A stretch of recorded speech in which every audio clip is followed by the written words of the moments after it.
Là, vous voyez, on a déjà vraiment de belles bulles. La texture, elle est juste magnifique. Ce que je fais, c'est que je la couvre avec ce couvercle, mais il ne faut pas que ça soit trop serré en fait. Juste vous posez quelque chose dessus, par exemple même un film alimentaire, mais ne serrez pas trop le bol. C'est juste histoire de couvrir.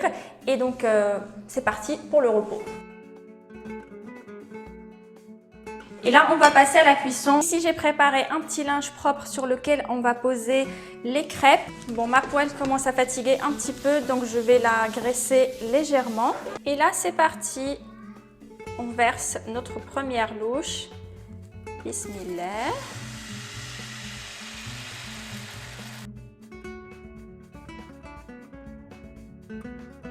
Une fois qu'il n'y a plus de pâte sur le haut, on ne retourne pas les barrières, on enlève tout simplement et vient le positionner sur le linge propre qu'on a préparé. Alors les barrières, c'est pas comme les crêpes françaises, on les empile pas, on les met côte à côte sur le linge propre que j'ai préparé et on attend qu'elles soient bien froides avant de pouvoir les empiler. Ou sinon, si vous souhaitez les manger directement chaudes, vous les mettez sur une assiette de présentation une par une ou alors légèrement comme ça pour ne pas écraser les barrières.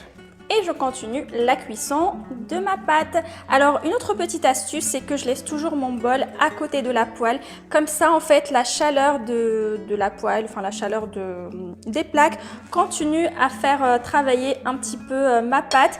Et plus j'avance dans la cuisson, plus je vais avoir de belles crêpes, des belles bralères bien avec plein de petits trous.